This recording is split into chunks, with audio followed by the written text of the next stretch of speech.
Good morning. And today we are going to do a little more of game development with Kast.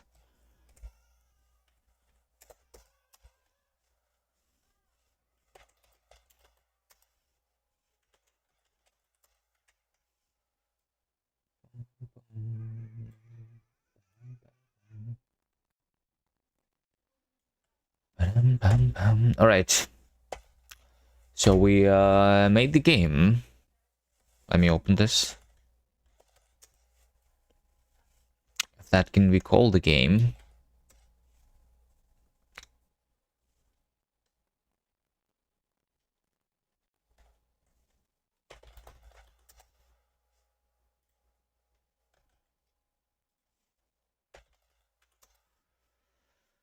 Which looks like this. Hello, Nigel.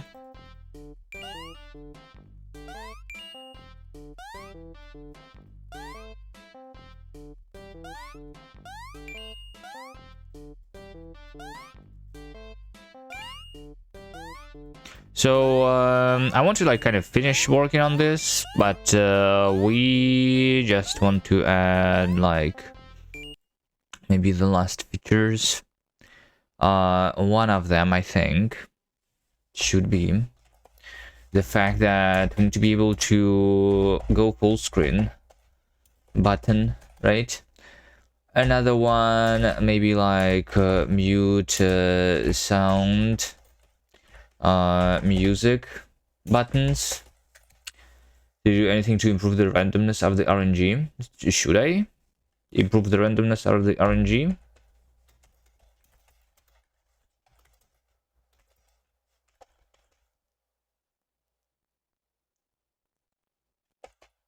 It's too much random. It felt like it was better when I just played. No, I didn't do anything.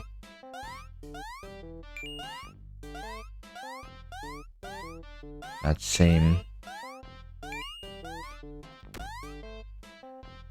So full screen button, mute sound effect button. We want to also be able to have the scoring,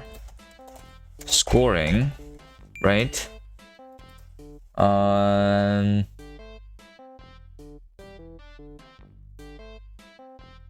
That's all, I think.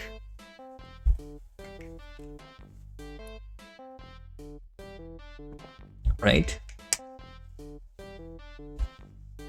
Maybe we will come up with something else.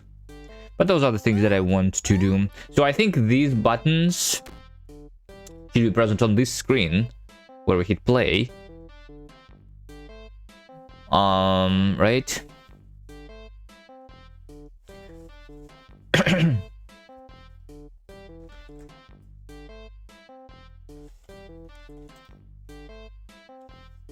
So I'm thinking something like this. So we have the play button here.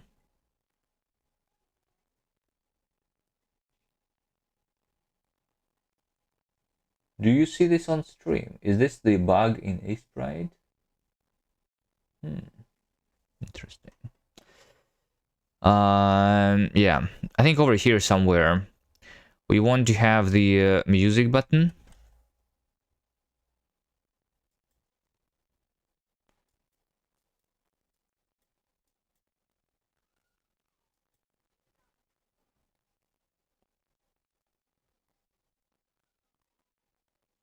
We want like separate music sound effects, or do we want the just to have toggling the audio altogether? Or should we actually like allow configuring the volume? Maybe configuring the volume.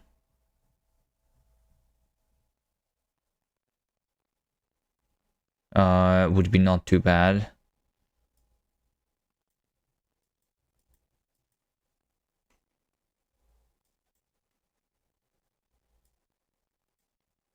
Right?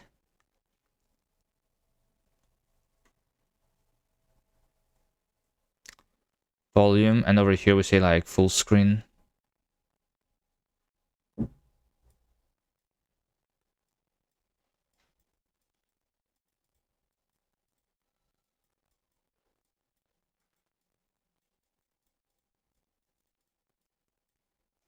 And then we have play. Those are the three things. Use space to left and right of play button. Keep in mind that we want this to also be possible on the mobile, on the vertical screens. I think below is fine.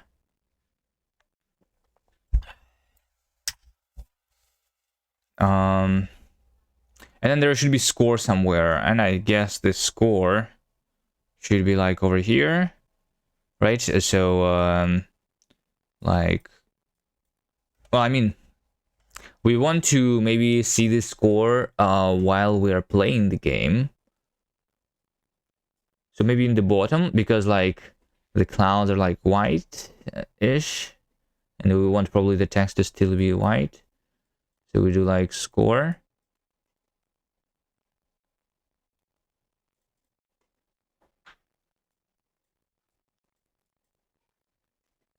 Like that. And we can move the play button a little bit higher at the top.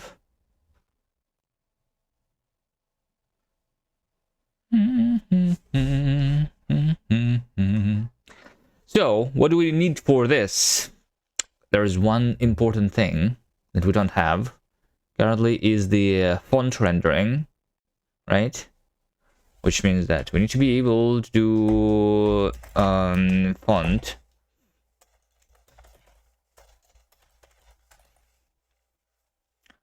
And this, since this is interactive element,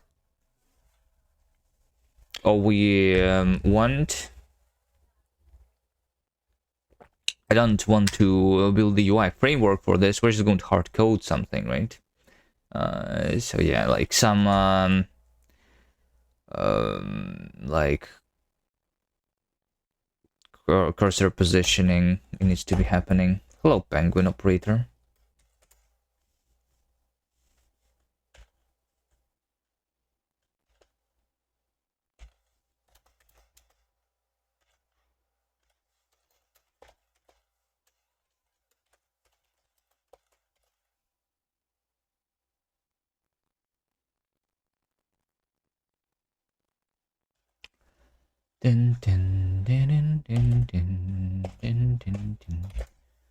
Oh, that's a small thing, so I guess we don't care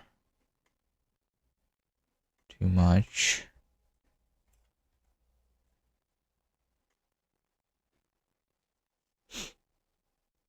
All right, let's start by doing the font. So the question is, how do we do the font? Usually, or I don't know how it's done usually, I guess. What I will do, so there are like TTF fonts, the true type. I don't think we're going to do that. We want to instead do the texture fonts. So texture fonts can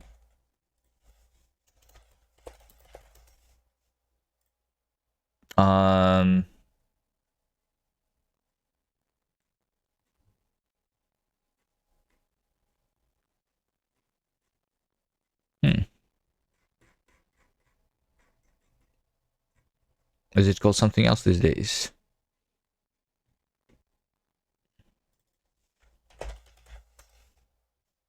Like this bitmap font, I guess.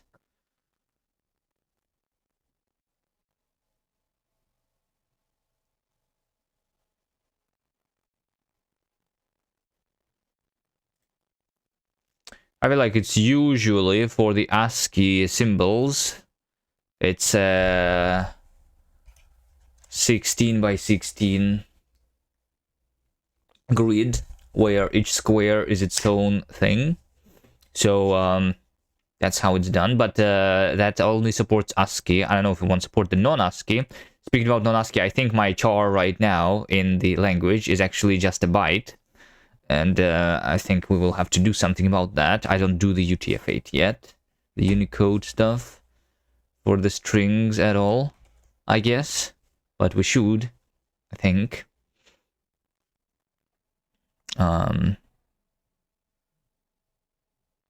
So the way I'm doing it in the link cider, for example, though,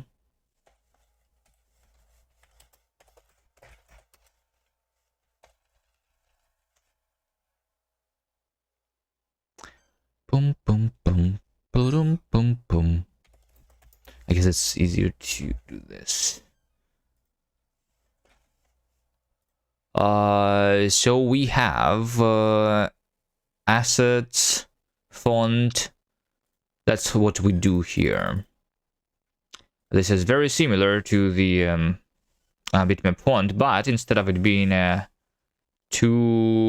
16 by 16 and only supporting the ASCII, we can give it the list of characters that it supports using the configuration file. So it's actually two files, the texture itself plus the configuration of the thing.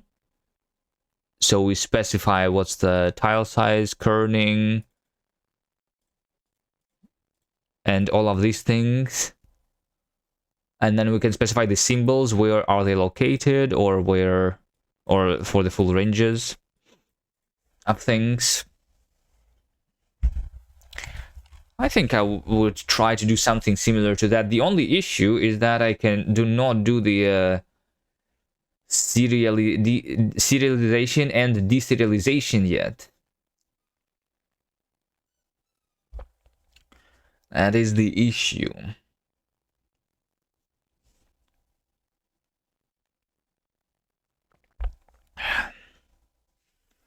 At the same time, since we are transpiling to JavaScript and we want this to work only with JavaScript, we can cheat and just use JSON parse, which is built in to JavaScript, right? And do the configuration in the JavaScript, in the JSON file. And I think we can like specify our things even in the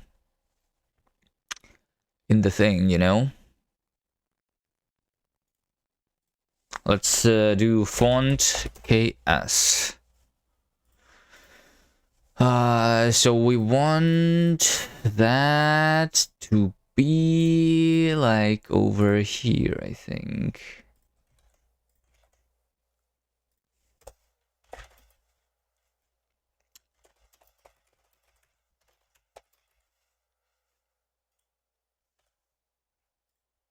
Okay, so if we have the font, let's first actually load the configuration, right? So I think we are going to do the same as I did here. We're just going to use JSON instead of tomls, since we can cheat. So something similar. I can actually even probably use the same texture here. Didn't I have like two fonts though? I feel like I had two fonts. Oh, there is a pop-up font, which is different. Right. This one is a little bit more detailed. We can try this one. Let's move this to assets.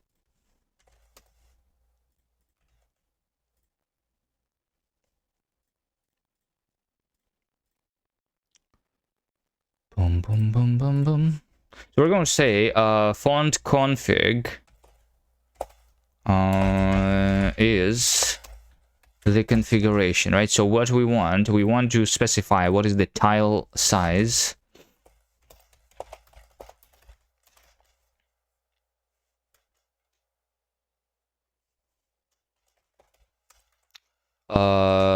Kerning. What's kerning? The distance between the characters, right? When we draw.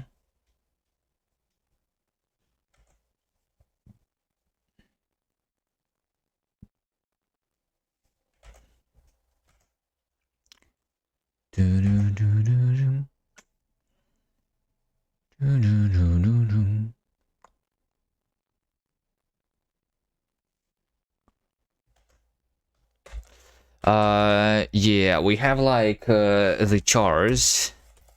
This is going to be a map, right? But we can do like dedicated maps, right? We have a JavaScript list instead of like the list that we have in the language, and we also can have the JavaScript like object.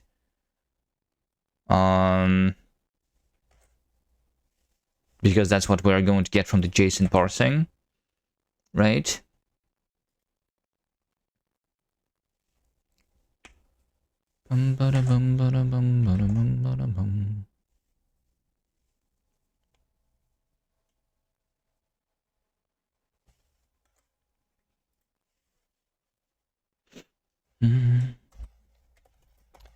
JavaScript object.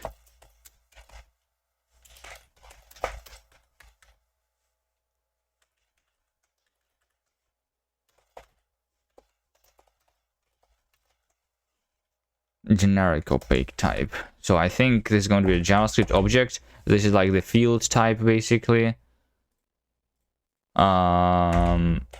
Where the type is going to be the char config. Or I mean, this is just the position, right? This is just the position. Back to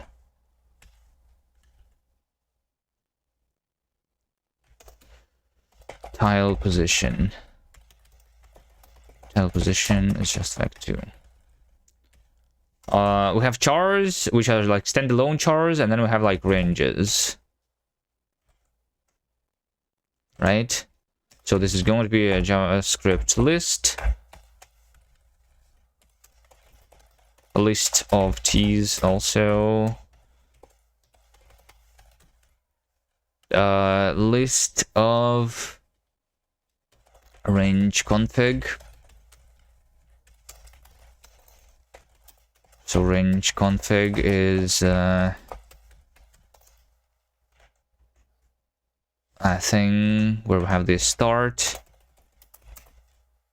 char, the end char, the at is going to be tile position. Hello, C program lover.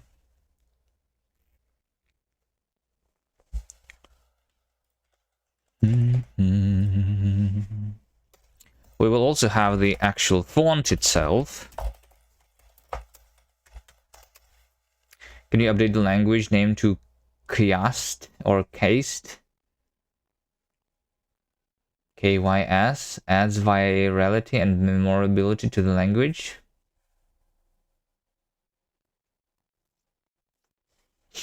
I didn't understand the reference. Hello, Deagle.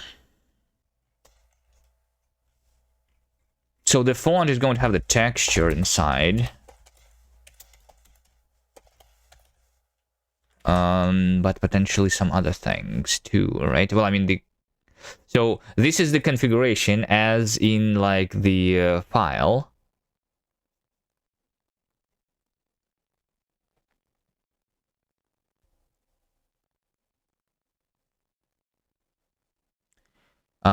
And then we want to parse that configuration, and we basically want to know for each characters.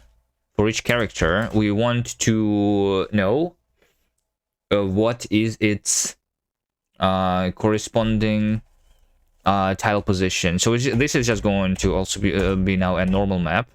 Over here, I don't do this because I want this to be parsed with JSON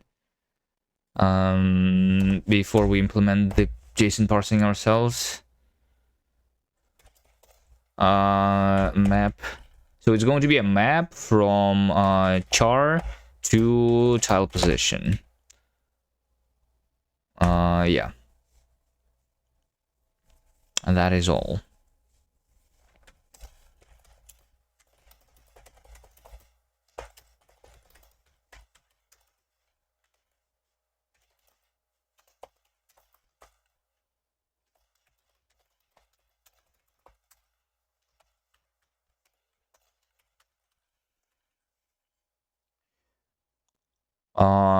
When I initialize, I need to point it to the, or I guess we say load, right? Font load from the path.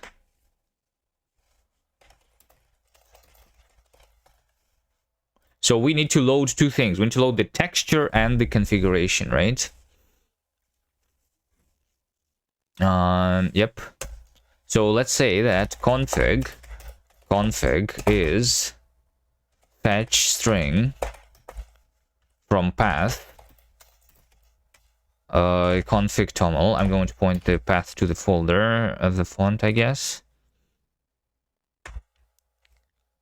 So this is returning a string, and then we need to JSON parse it, right?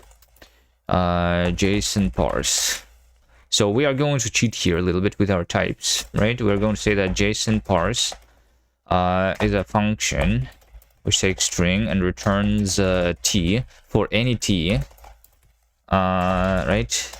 This is just going to be native JSON parse called with a s. Well, that's all. Yes, and why do I do toml? We are going to do JSON. We need to convert this to the JSON file. Is there an easy way to convert?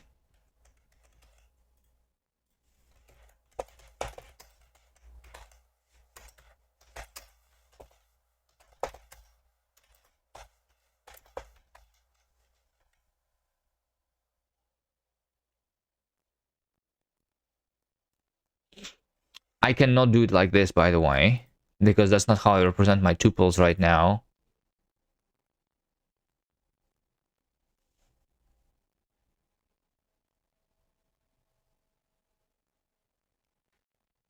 That is not how I represent my tuples right now, so we will need to do like 0 is 7 and 1 is 9.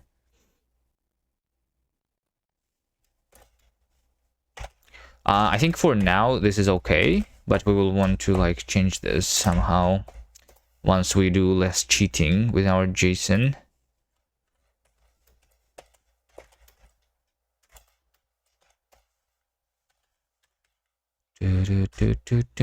Giancalatito.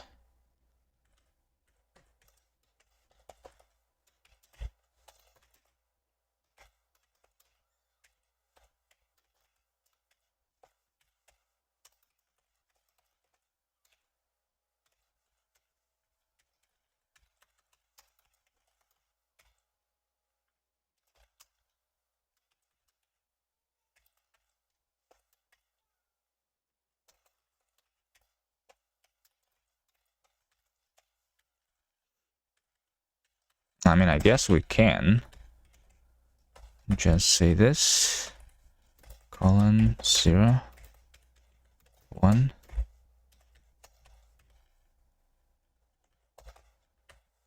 like that. That should work. Almost like assembly. What looks like assembly here? Ranges. So ranges is going to be a list.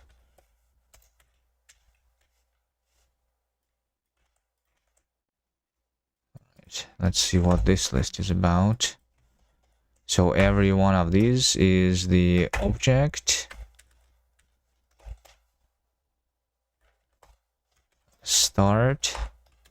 End. At. 0. 1. This is object. This is a colon. Colon and colon.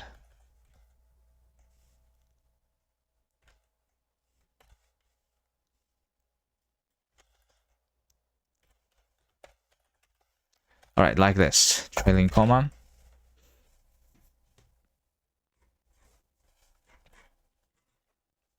Okay, there we go. This is our configuration in JSON instead of toml.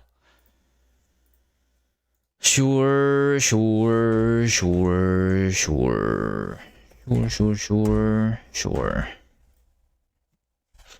Okay, let's do this, and let's also make sure that the texture is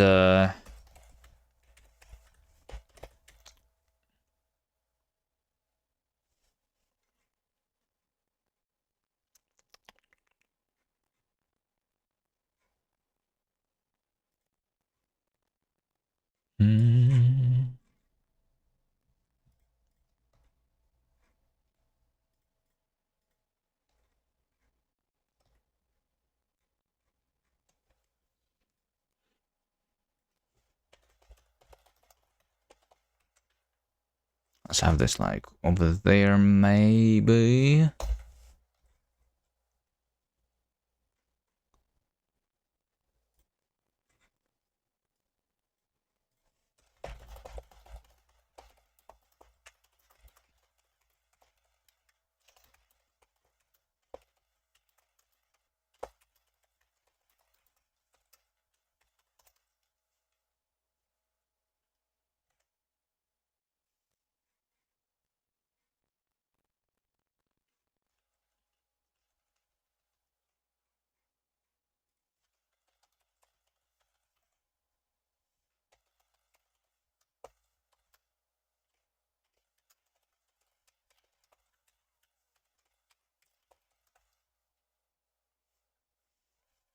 Hello, Nerdsoul.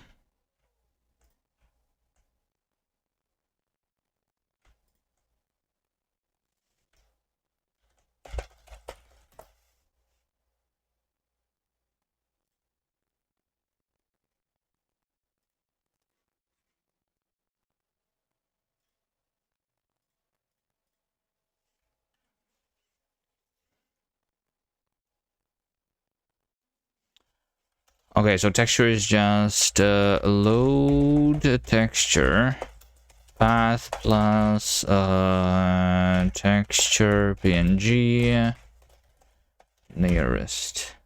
So can you make CTL in Kast yet? Well, I mean, technically you can. It's probably going to have pretty bad performance. Even although your game is still simple. Yeah. But I'm going to improve the performance. It's fine.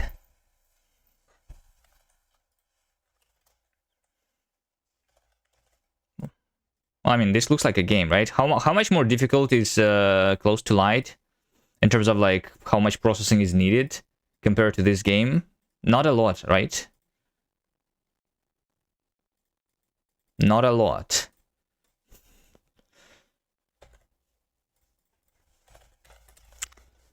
Do I need good performance? Yeah, I don't think you need good performance. I think in your game the most complicated thing is the UI. So you might want the performance there, right?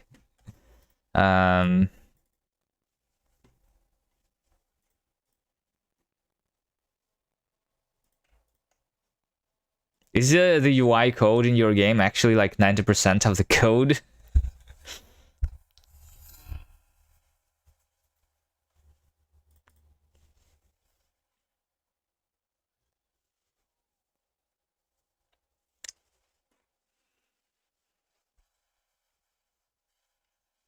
All right, so we want to have like this config, and we want to like convert into like this thing. Yeah.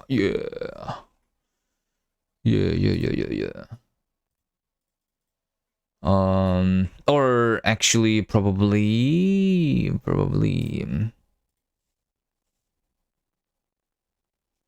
oh, textures, they have sizes. Nice. Like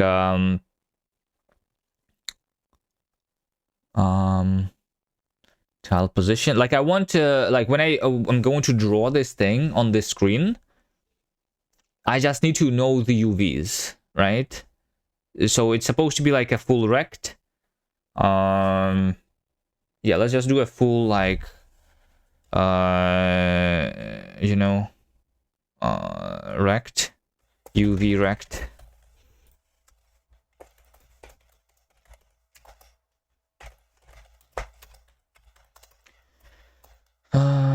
So this is going to be, you know, like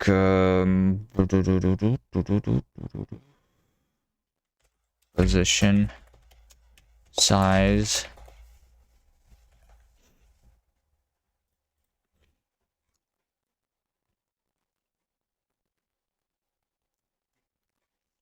I guess I can also store the original config here.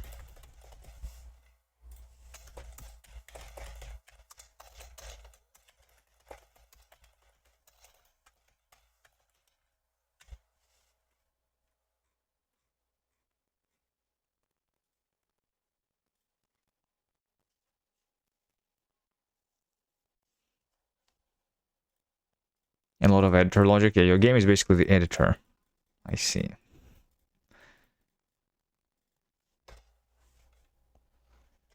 Um,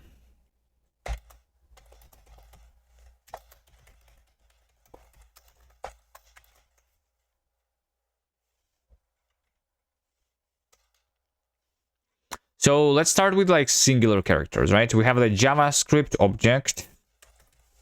What I want for the JavaScript object, I want to be able to iterate over its fields, right? So JavaScript object iterate, I guess, is going to be t. If you have object JavaScript object t, then we can return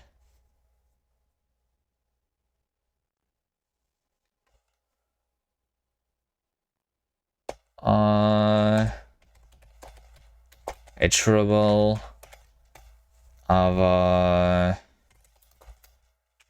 of string and t, because that's like the key and this is the value, right? Like that.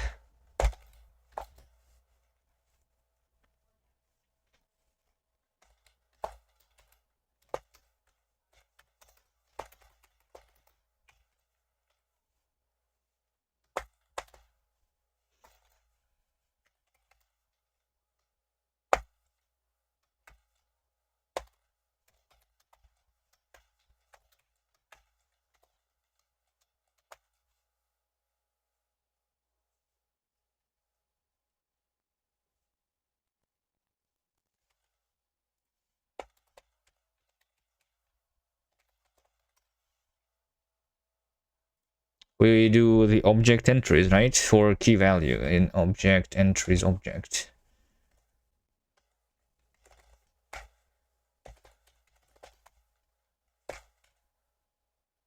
It's of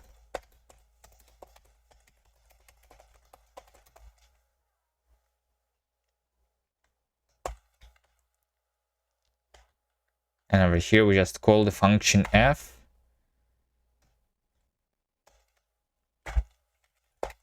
Wait, f 0 key 1 value, because that's what we do currently.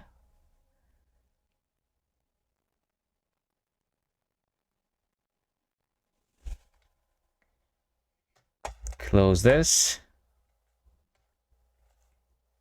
and we call this with object and function, right? I think this is how we do it. So then we can write, right? We can write for character and tile position in config JavaScript object iterate in config.chars, right?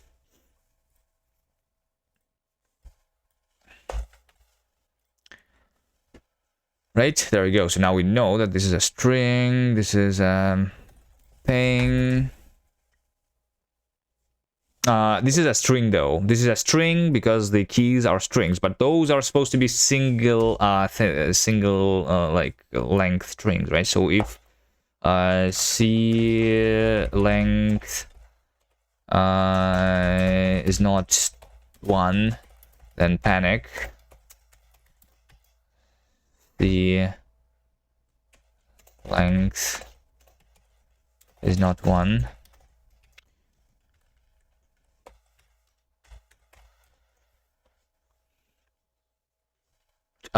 Then we say C is C string at 1 at 0. Wait, do I even have at? I do. Okay.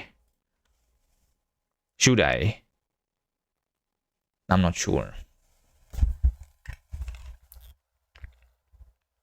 So we eventually end up doing the string, same as like Rust. Then the add thing should not be possible, kind of. But okay. So we have the char now, and then we just say chars Map, add, C, UV rect for tile position.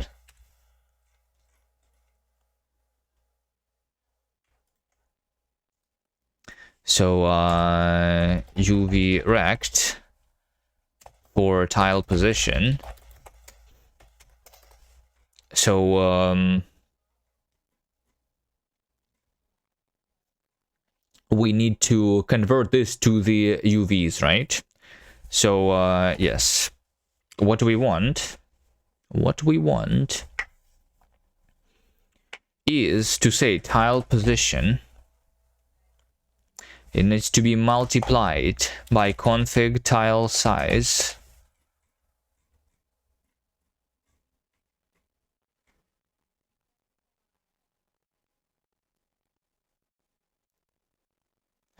And we need position and we need size here, right? Yeah. So this is going to be a tile size, I guess. Let's do it the easy way for now. So tile size is going to be texture size divided by config tile size. Wait, is tile size actually 2? I mean, yeah, it is. Yeah. No, it's not this. It's the other way around, because this is the tile size in the UV coordinates. Tile size UV.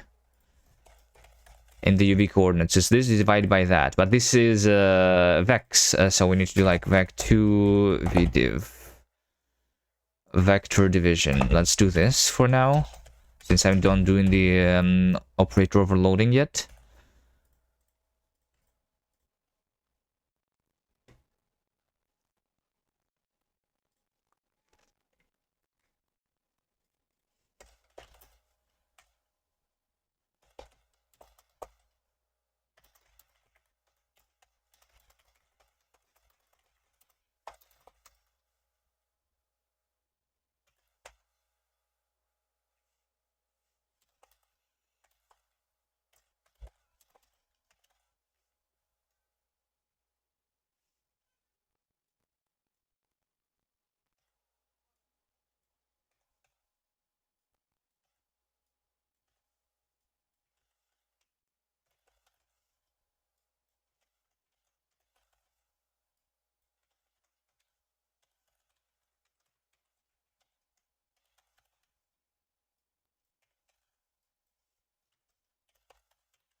So this is how we do multiplication, and this is vector division. A and B, we just do the divide here. This is probably good enough.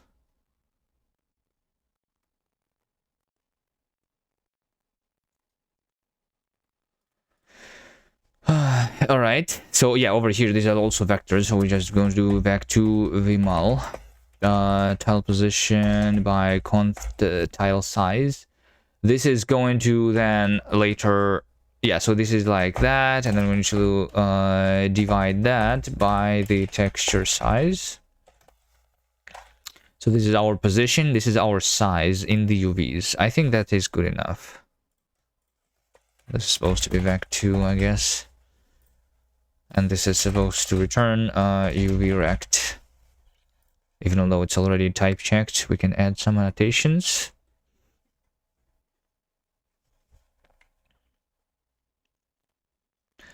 Let's start with this. This should be good enough if we do this stuff.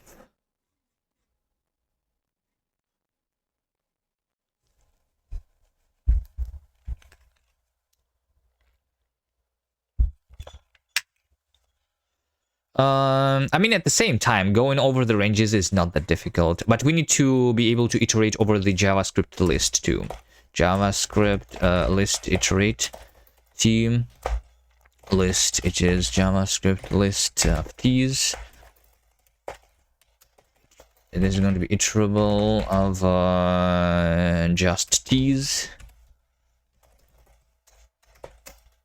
So this is going to be similar but different. We just say that we have like list and f, and we just say for x of list, we await f x, and that is all.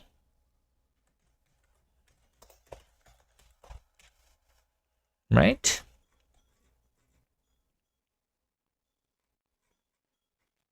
Right. So let's go for, we have ranges, range config for range in config ranges into JavaScript list iterate. So this range has start, end, and at. So we do like this for C in. Let's actually convert this over here to the thing. Let C be C single char. Yeah, let's do this. Single char is just a function from string into char. We just assert that it's a single char thing, you know? That's all that I want to do. Right, so we are going to say that start is range start single char, and end is a range end single char. Now I need to do for C in char code start to char code end plus 1, I guess. We say that C is char from code C. And then now we know something. Curdy when? Yes. We're going to like cheat for now. JSON parse like this.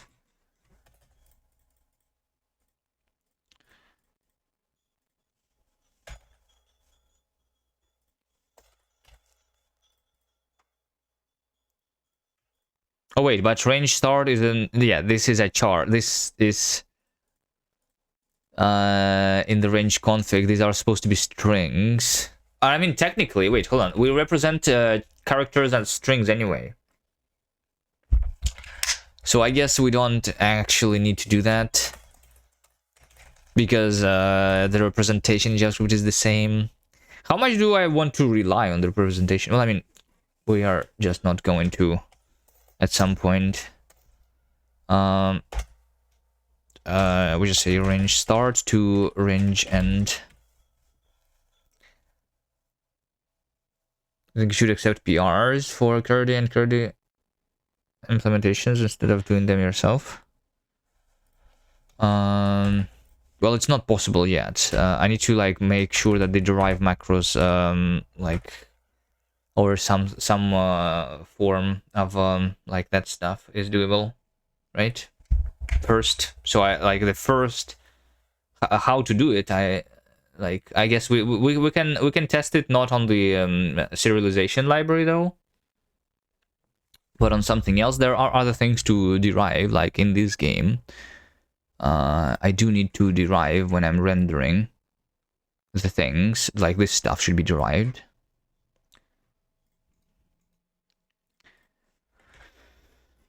When I'm drawing, or what are the set of the uniforms and the vertex attributes. Are you saying that you want to do the pull request for the Curdy? I don't think we should call it Curdy though. It's not called Rordy in Rust.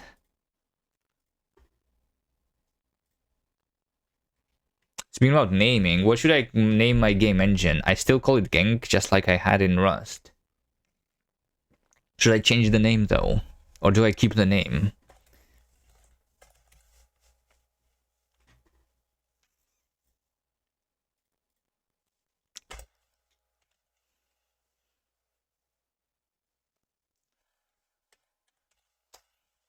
Uncast? But what are we uncasting?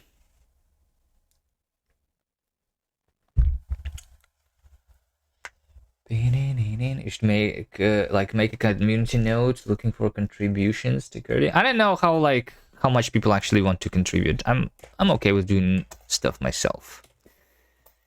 Anyone wants to contribute? Cool engine. No. Hello, Spike.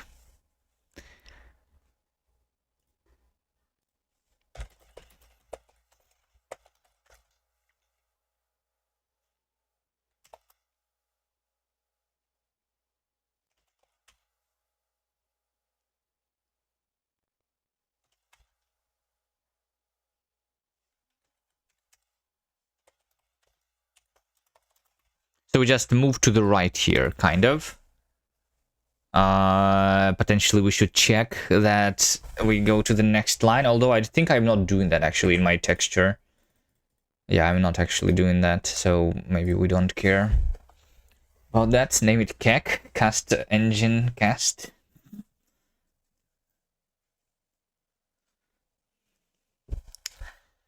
Alright. Okay, so we over here just say chars add C UV rect tile position.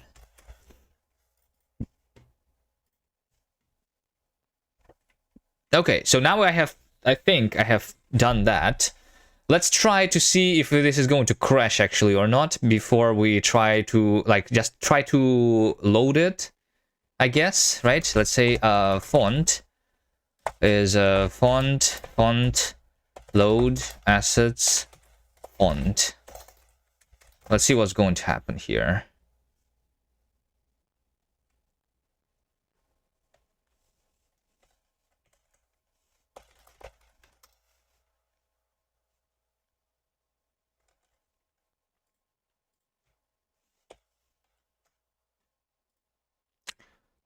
Syntax error. Expected expression got this.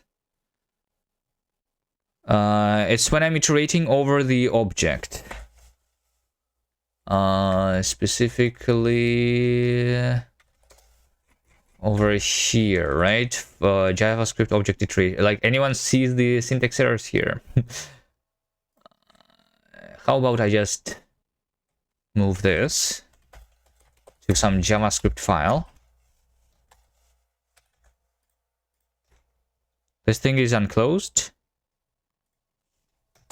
Yeah, we just need another thing. There we go. And this is now working.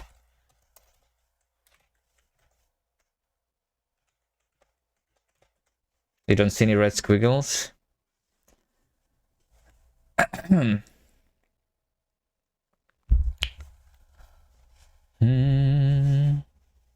JavaScript Sedge.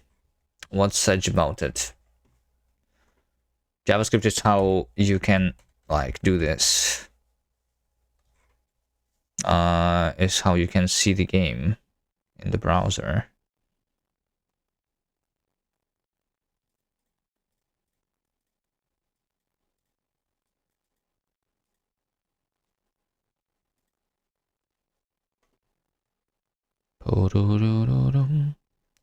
Expected expression got keyword 4.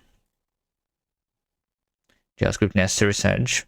I think I like JavaScript. As a compilation target, it's actually really good because it's really easy to implement compared to I mean, there are, it's not actually super necessary because you have WebAssembly, right? But JavaScript is so much simpler in terms of implementing the transpiler versus the full compiler. So much less work needs to be done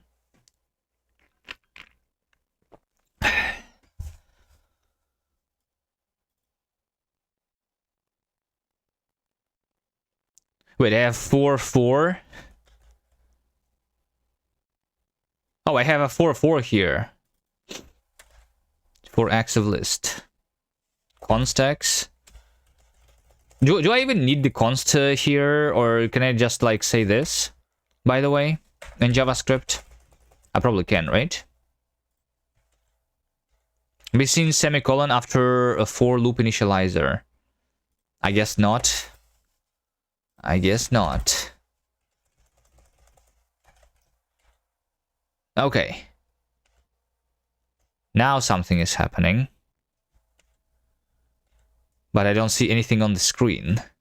Oh, syntax error. Unexpected got closing thing. Okay, wait, hold on. I still have this thing. Yeah, another closing bracket. Okay. Okay, it is actually loaded. It is actually loaded. I think. Properly. Potentially. Potentially, it is actually doing the thing correctly. Okay, so now what we want is we want to draw some text, right? We want to draw text. So I have a font. And I have some text. And I do some other things, which are what? So what do we need to draw text? We need to set like the size and the position, I guess, and that should be enough. Position, size, like this.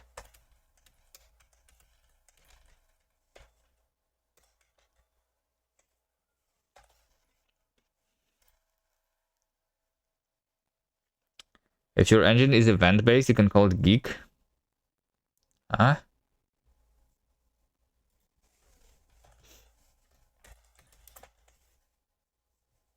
Is it event-based though?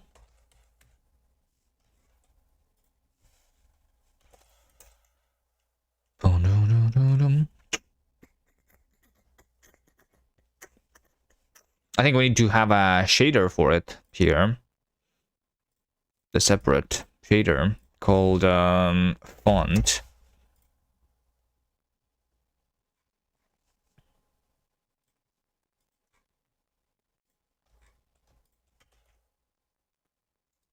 Let's try to see what's happening here. So I want context. This is context quad buffer. Let's see, again context. We have the camera. All right. The problem that we are going to use though is different. I guess. Okay. The question is, where do I store this? I can store the shader for now just here. Program.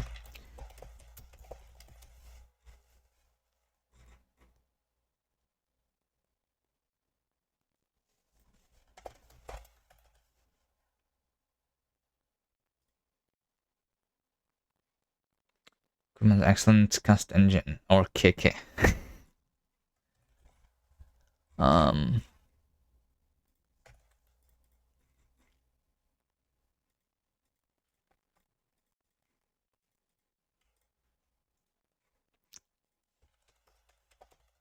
So I'm just going to say that program is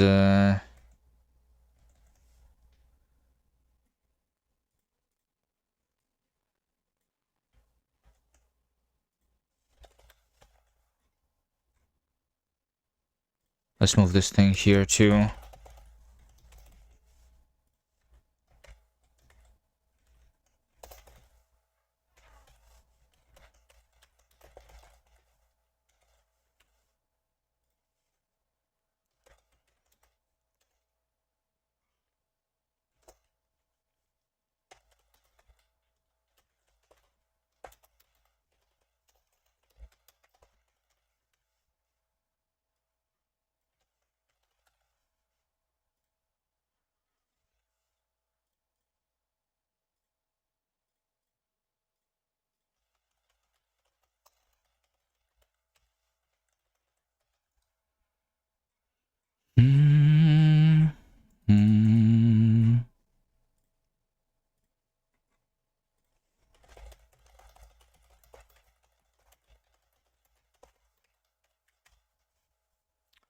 Just going to do this.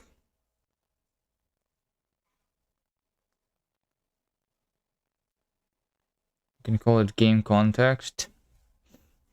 What? This? I mean, since we have the namespace, do I even need to rename it? Like the namespace is part of the name, right? Not the game engine itself.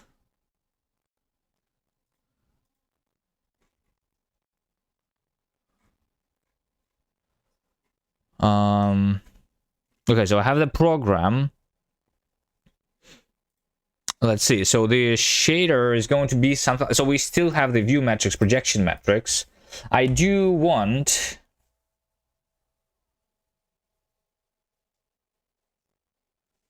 to specify. Okay, let's start by doing the simple thing where we draw the characters one by one, which is not very efficient, but you know, it's okay for now.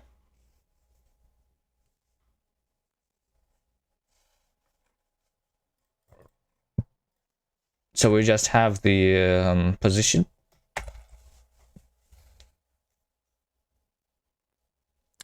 I have the quad. I'll just do the UV here.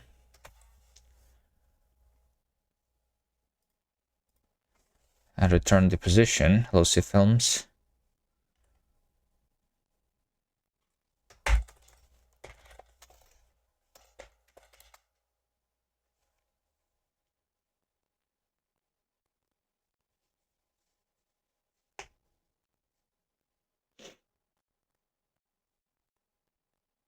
So like my we should have like the UV rect, right? UV rect position and UV rect size, right? At the same time, we also want to know the actual size, I guess.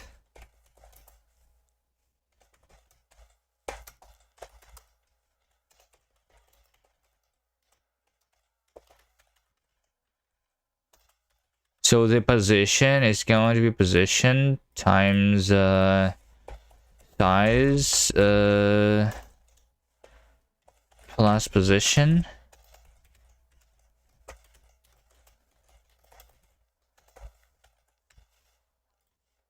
And the UV is going to be UV rect position plus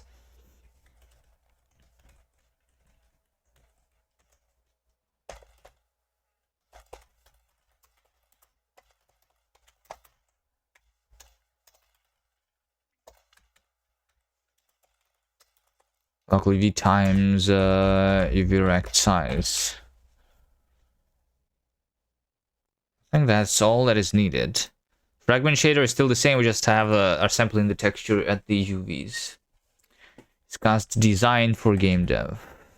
It's designed to be a language. I don't know what does it mean to design a language for Gamedev?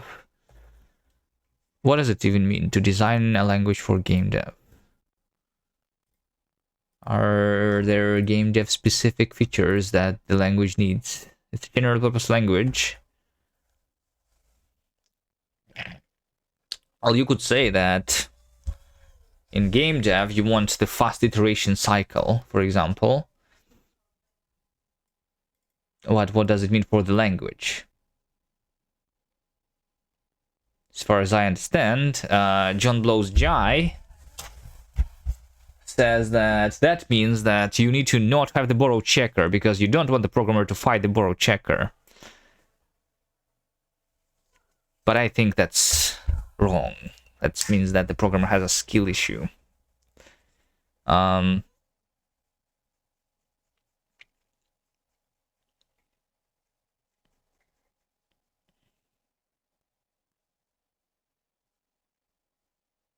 But what are the features that game devs don't care about that should be deprioritized?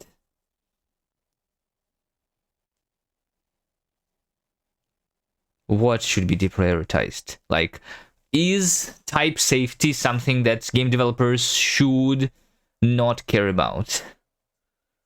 Is memory safety something that the game developers should not care about? Because as far as I understand, that's John Blow's point of view, but I don't agree with that.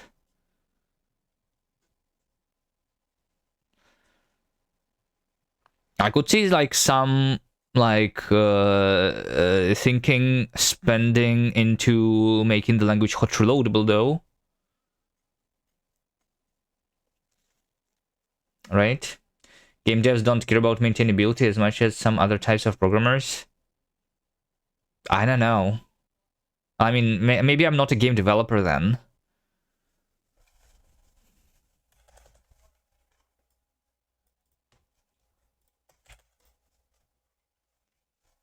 But like games usually, like modern games, they take like decades to be made. So do you really, like, why do you not care about maintainability if you're making a game for 10 years? Isn't that what John Blow is doing? Isn't that what like Rockstar Games is doing? Like everyone is like making the game for a long time. If you don't care about maintainability, like then it's going to be even longer time, I guess. The only time where you don't care about maintainability is when you're participating in a game jam. Then yes, sure, I guess. But that is not game development. I mean, that is game development, but that is very specific kind of game development.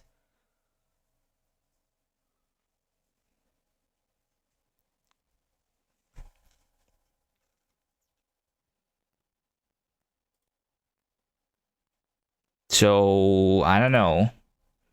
I feel like this idea that game developers don't care about maintainability is just wrong.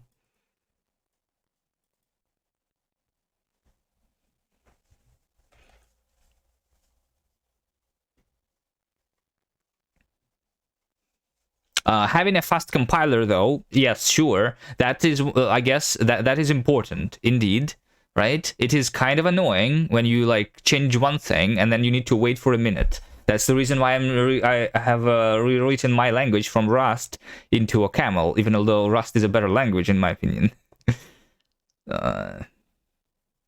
But Camel just compiles faster, right? But that is not the problem with the... like, that's the problem of the implementation, though. I think. And technically, like, yeah.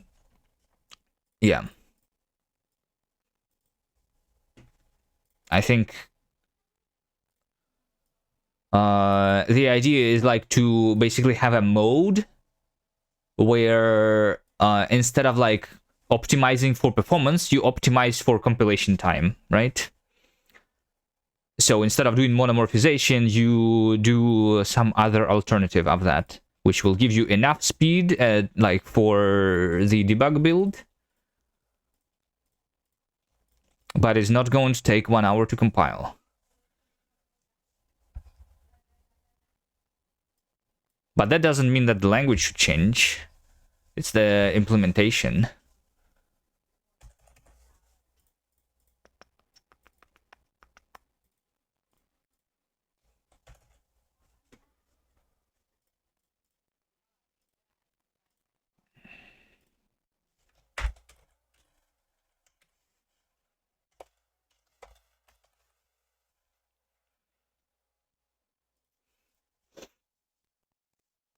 Okay, so we want to iterate over the character things here. For C in text string iter. We are just going to do this.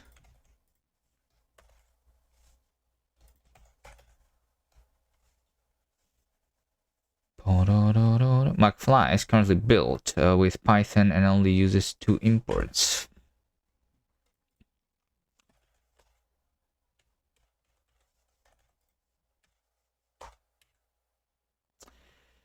Making a language that is immediately interpreted and might have a type errors, but also can be statically typed. I've only seen this in Python.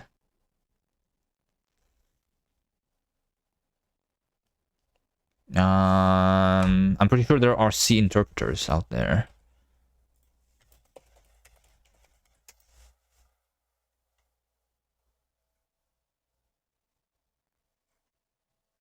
As I mean, isn't Tiny C an interpreter also?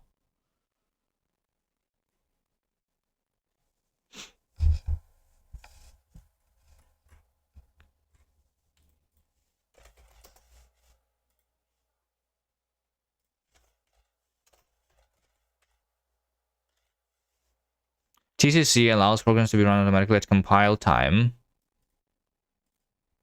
using command line switch. This allows programs to be run as a shell script under Unix. The shebang TCC. I mean, this doesn't really mean that it's not compiling it like fully immediately.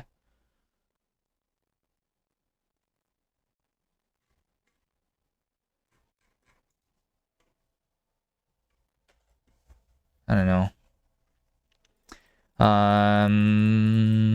I've seen like the other language though that does that. Not so long ago. Let me see if I can find it.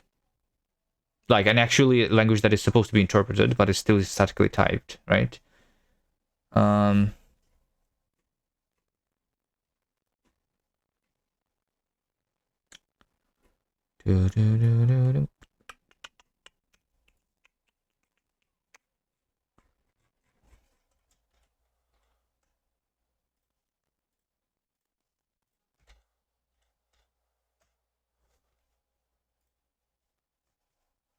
There's this language called Grace.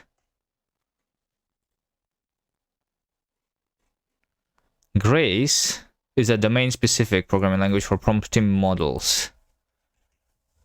Oh, wait. It's for prompting models specifically for OpenAI?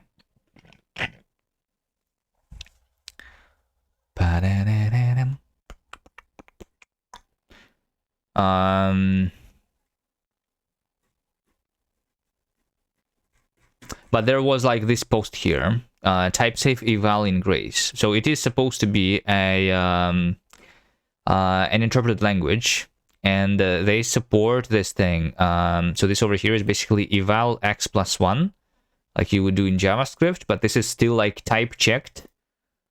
That's what the post is about. Which I found basically the same as we are doing it, even though I'm not exposing the eval string directly. We're evaluating the ASTs, but yeah, we can have this thing too, where we evaluate something and then it's been type checked.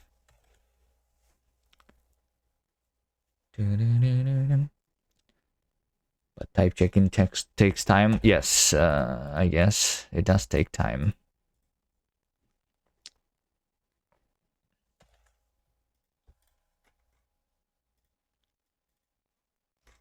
Which is why my interpreter is right now really slow.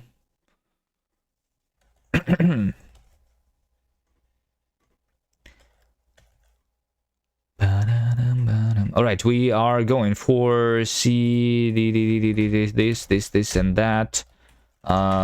This can be done once, I suppose.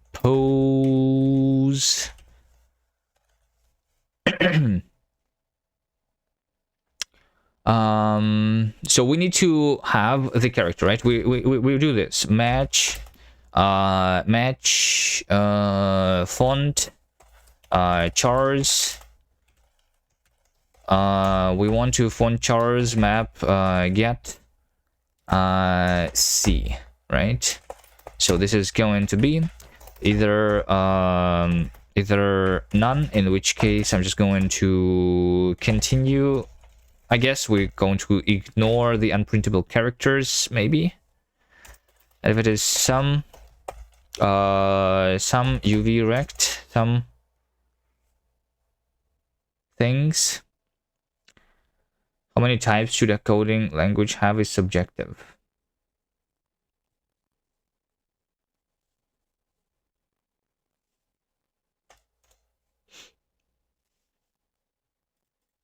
whether types should be present in a programming language is also subjective, I suppose. I mean, I think it's subjective, but according to people, it's subjective. Some people think that types are not necessary.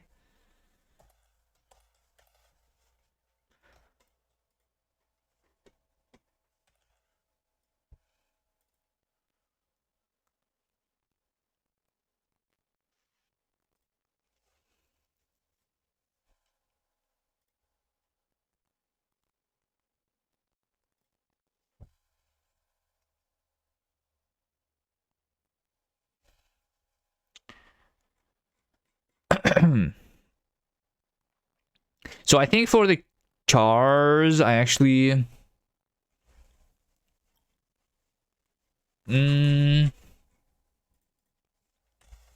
let's do this also. Let's say position is... well, position is just position, I guess.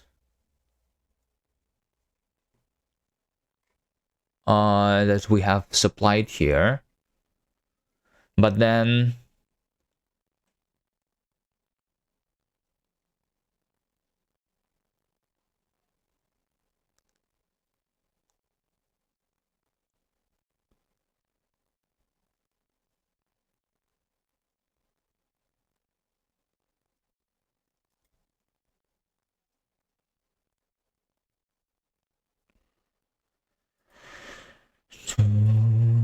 can I control language has 0 types? Well, I mean, technically, types are everywhere, right? But I don't know. I mean, does assembly have types?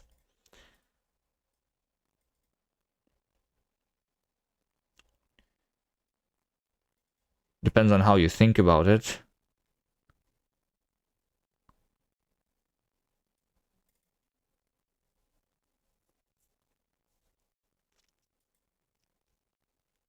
Like your data doesn't have type until you use an operation on it. Only then it has a type, right? It's the type is local to the specific operation, right? Does it mean that it has types or not?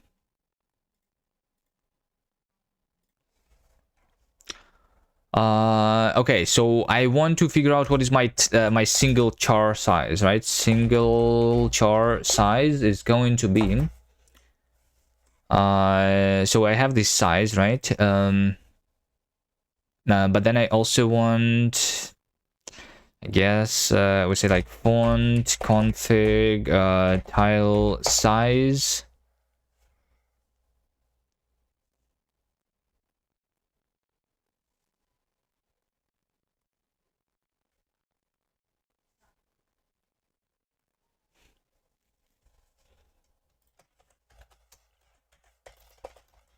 Tile size is this. I just want to say that this is tile size dot x divided by tile size y, which is the aspect ratio, but vertically it's 1. But then we multiply this by the actual size that we are given, right? And then after I print a character, I shift to the right, right, saying that position is add position single char size. No. Position 0 plus equal single char size 0. Hello.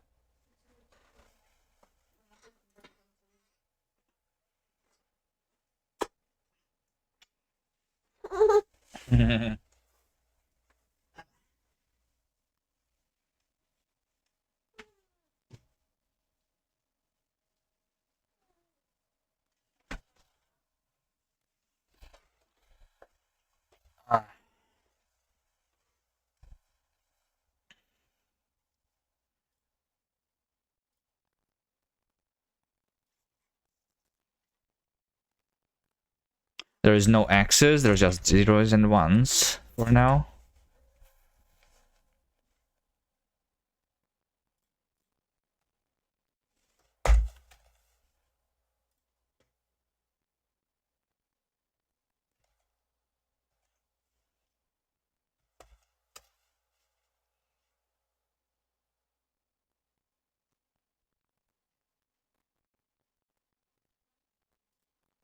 Okay, so we just move to the right.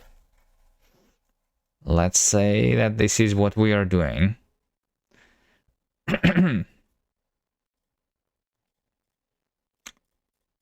All right, so then I'm going to set the position. I'm going to set the size.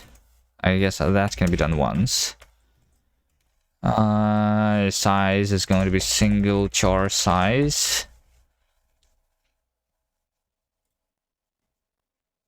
And then we want the UVs, right? So over here we have the UV. Rect. Right? So I'm going to set the two things. The UV rect position and UV rect size. UV position, UV size. I think that should work. Right?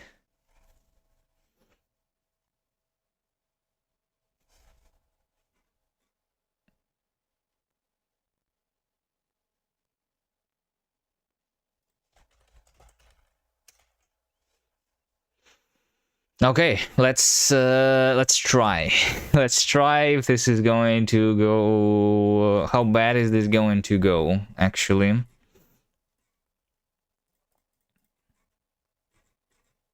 So when I draw,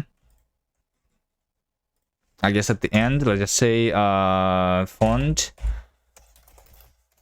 draw, hello world, position, state, camera position. Let's do it in the 0, and size, let's just have size being 1 for now.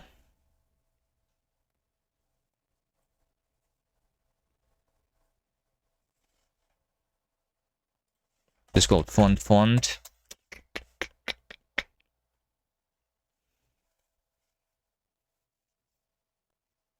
I guess I should not call it font. Like, how do I access the global things is the question.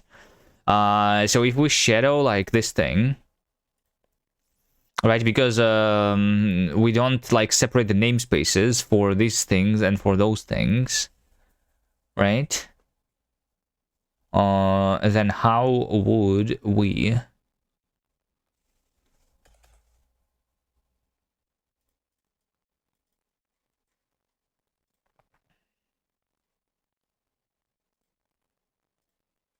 Well, one of the things that I wanted to do anyway is I wanted to have the assets as a dedicated object. As a dedicated object like this. Right, so we have the...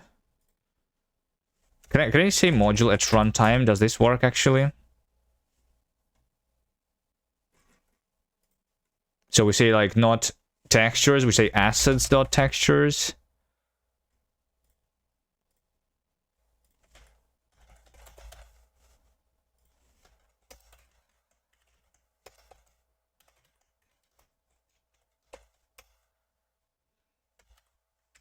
Types technically don't exist.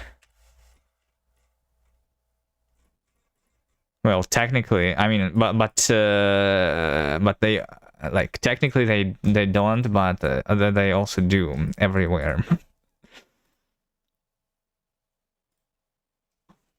And the lifetimes exist everywhere, and like all of the things exist.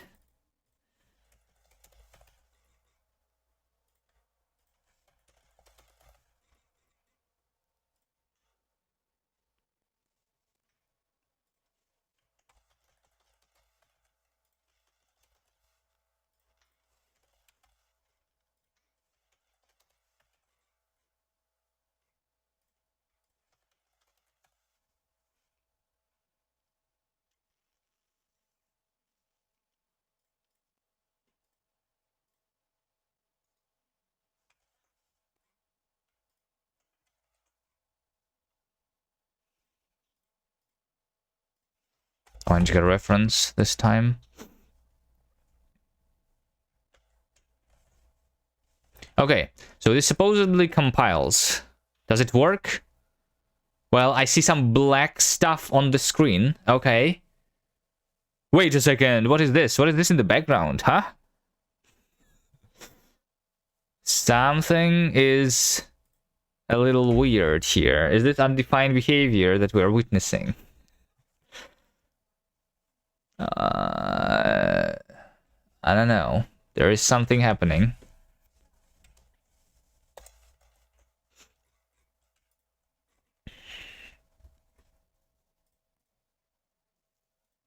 Font program.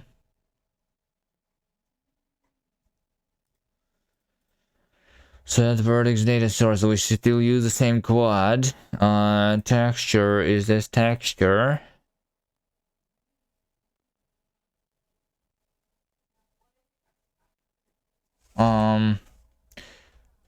So I do see this thing over here.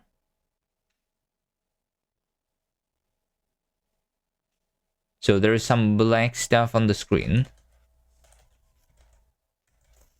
What if in the vertex shader, I'm just going to say that UV is local UV.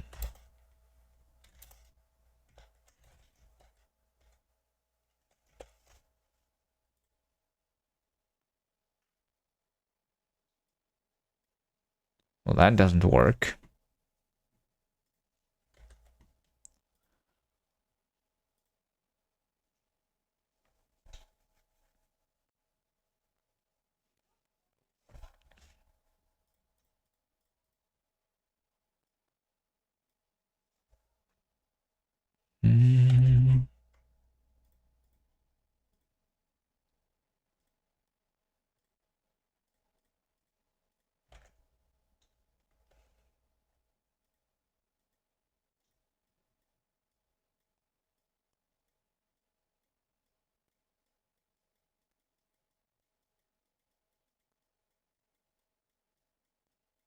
Oh wait, I think I know what's happening.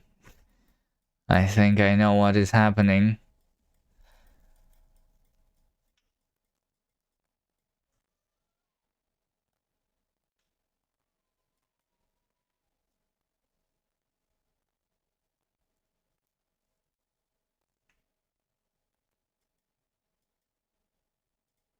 I mean, I'm not sure. Like, why are we deleting the things? Is it because, like, yeah, and I'm not dying here, right? Which means that they are actually disappearing from the game world. I think what's happening is I am mutating something that's not supposed to be mutating, because I don't have really, I have not implemented the copy semantics in JavaScript. So when something is semantically supposed to be copied, it actually is not. So for example, over here, this position, I am mutating this position whenever I draw something. I think that's why we do the epilepsy thing. So let's instead, right, so this is supposed to be like cloning this thing, but it's not actually cloning right now. So can I say like position 0 and position 1 here? Let's see if this fixes it.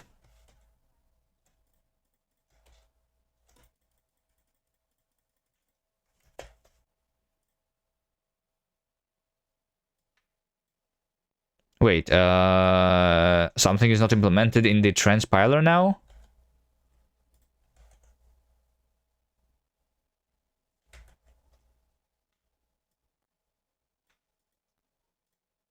Let's open that.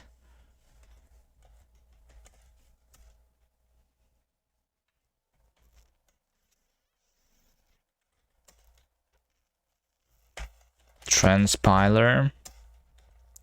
Line 240. A tuple which is not named, and I want to know its type.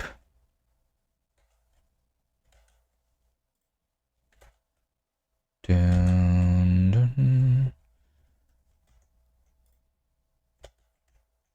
I understand this because this is now not known, right? I need to specify that this is still vec2 because otherwise we don't know the type of it properly, really. Okay.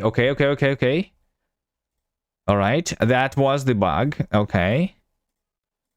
And then we are seeing the black stuff on the screen instead of the actual font.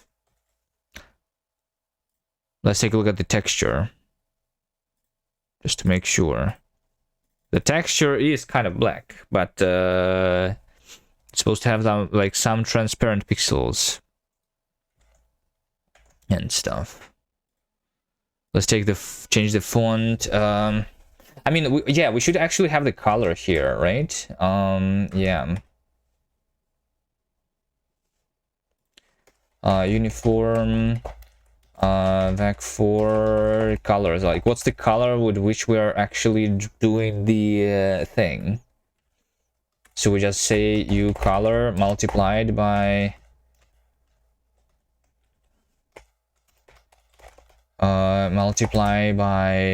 this dot alpha.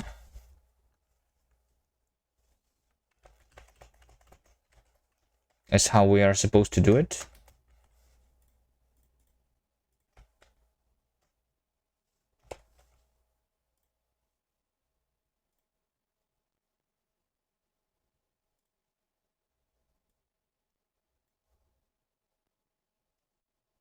Well, your color now needs to be set though. Yeah, so when I draw the font, we need to also set the color. Vec4.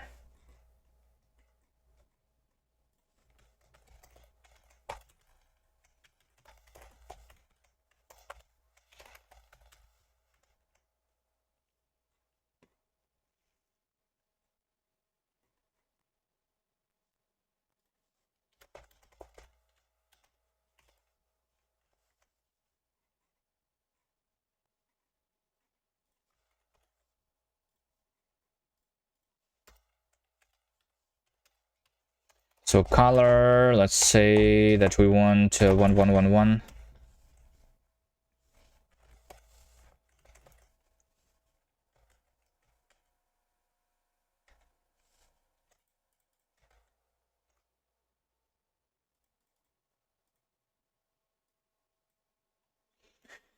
Vec4 is not implementing the uniform, it seems.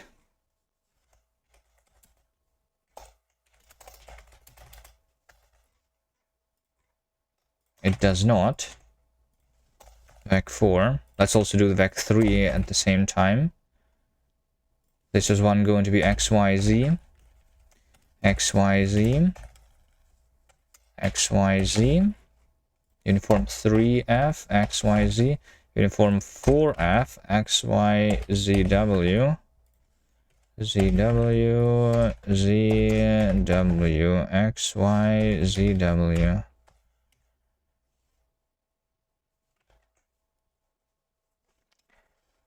Is Vec2 and Vec3 part of the standard library? No. At least not yet. I'm not sure if I will. It's probably going to live in a separate library.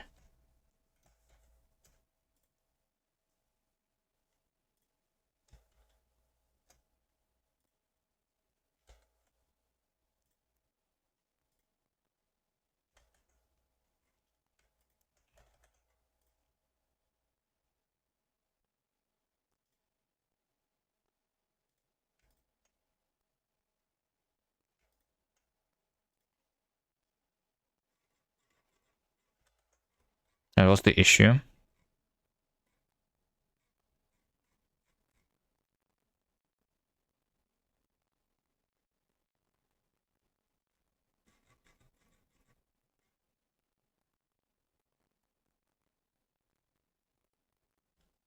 Ah, I know that the issue is. It's this trailing comma.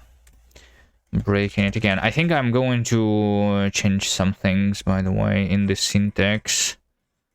Similar to how I made it the parentheses for functions calls to be mandatory. I think we're actually going to have the syntax for the constructing the structs with like curly braces, which we say instead like this, you know. X is 1, Y is 2. Actually do that.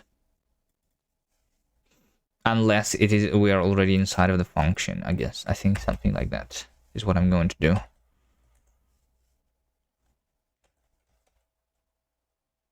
All right, so now this is white. I think we don't do the UVs properly. So whistling is a concept non-game devs don't care too much about.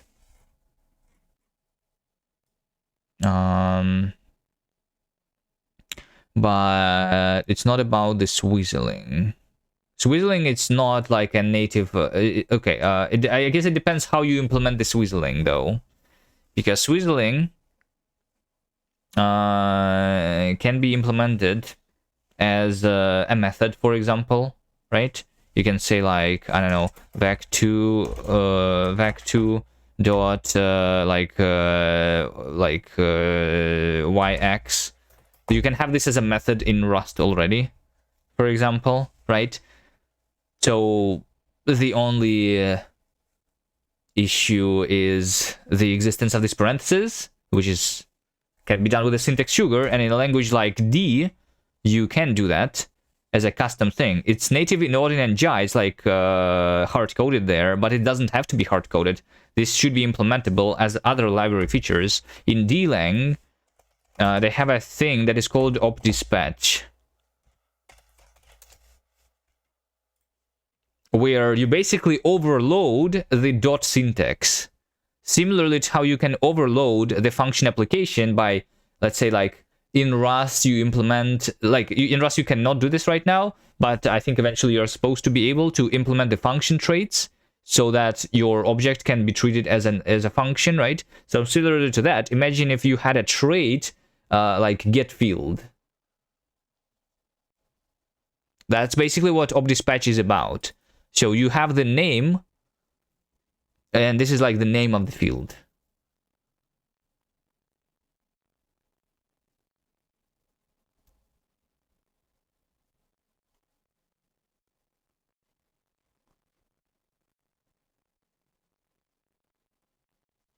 Any unknown member function call to that type is passed to op-dispatch, passing the unknown member's function name as a string template parameter.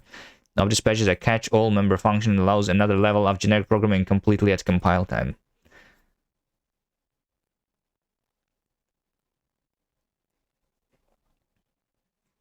So we could do something similar to that, potentially. I think that documentation did not explain it too well. Like, it works as a combination, like in dealing with, so basically if you say like a.x, it is technically syntax sugar for a.x getter. If you say a.x is equal to 2, then this is the syntax sugar for a.x called with 2, right? And then if this over here, and then with op-dispatch, basically you have the thing that if you have xyz is equal to 456, this is basically the syntax sugar to, you know, I guess, like, I don't know, you can make it like syntax sugar for like swizzle, you know, xyz. This is like compile time though, you know, and then you set this to like, I don't know, swizzle set or something.